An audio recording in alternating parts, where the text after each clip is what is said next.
Hello friends, എല്ലാവരെയും എൻ്റെ പുതിയ വീഡിയോയിലേക്ക് സ്വാഗതം ചെയ്യുന്നു. വീഡിയോ ആദ്യമായിട്ട് കാണുന്നവർ സബ്സ്ക്രൈബ് ചെയ്യുക, അതുപോലെ ഷെയർ ചെയ്യുക, ലൈക്ക് ചെയ്യുക. വീഡിയോ മുഴുവനായിട്ട് കാണാനും ശ്രമിക്കുക. ഞാൻ കഴിഞ്ഞ പ്രാവശ്യം കോഴിയെ എങ്ങനെ അടവെക്കാമെന്ന ഒരു വീഡിയോ ചെയ്തിരുന്നു. അതിൻ്റെ തുടർച്ചയാണ് ഈ വീഡിയോ. അപ്പോൾ ഞാനന്ന് പറഞ്ഞിരുന്നു 21 ദിവസം എത്തുമ്പോഴേക്കും മുട്ട വിരിയാൻ തുടങ്ങും. ഞാൻ ഇത് വെച്ചതിന് ശേഷം ഇന്നലേക്ക് 21 ദിവസമായി. ഇന്ന് വിരിയാൻ തുടങ്ങി. ഏകദേശം വെച്ച മുട്ടയൊക്കെ വിരിഞ്ഞിട്ടുണ്ട്. ഇതാ കുട്ടികളിതാ, കുറച്ച് മുട്ടകൾ ഇനി വിരിയുന്നുണ്ട് അതിനകത്തുനിന്ന്. അപ്പോൾ ഞാൻ ഏകദേശം ഒരു 16 മുട്ടയാണ് വെച്ചത്. മുഴുവനായിട്ട് വിരിയും തോന്നുന്നു. ഇപ്പോൾ 2 ദിവസമേ ആയിട്ടുള്ളൂ. 2 ദിവസം കൂടെ വെയിറ്റ് ചെയ്യും. ഒരെണ്ണം അവിടെ വിരിഞ്ഞ് കിടക്കുന്നുണ്ട്. കോഴിയെ വളർത്താൻ താല്പര്യമുള്ളവർക്ക് ഈ രീതിയിൽ തന്നെ മുട്ട വെച്ച് വിരിയിക്കാൻ പറ്റും.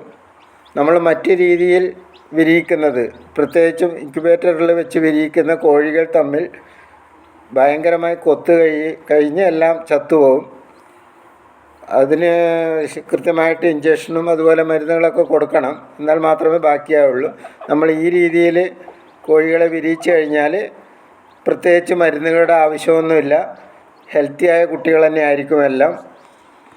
അതിന് അത്യാവശ്യം നമ്മൾക്കൊരു കുടിക്കുന്ന വെള്ളത്തിൽ കുറച്ച് ഗ്ലൂക്കോസ് പൊടി ഇട്ട് കൊടുത്താൽ മാത്രം മതി.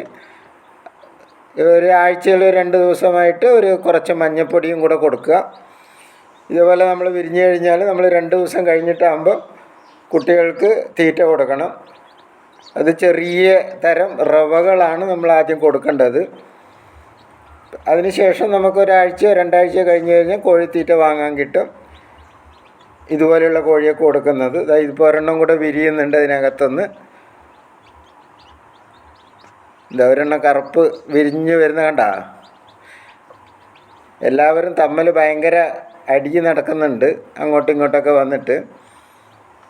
കാണാനും നല്ല രസമാണ്, എന്നാൽ നല്ലൊരു വരുമാനമാണ്.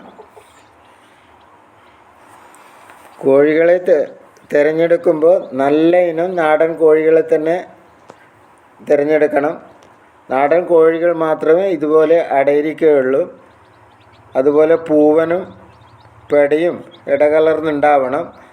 ശരാശരി നമ്മളൊരു 10 പെടക്ക് 3 പൂവൻ എന്നുള്ള രീതിയിൽ വേണം. ഞാൻ ആ രീതിയാണ് ചെയ്യുന്നത്. അതുകൊണ്ട് തന്നെ ഏകദേശം എല്ലാ മുട്ടയ്ക്കും ചേനുണ്ടാവും. മുട്ട വിരിയുകയും ചെയ്യും. അല്ലെങ്കിൽ കെട്ടുപോകാൻ സാധ്യതയുണ്ട് മുട്ടകൾ.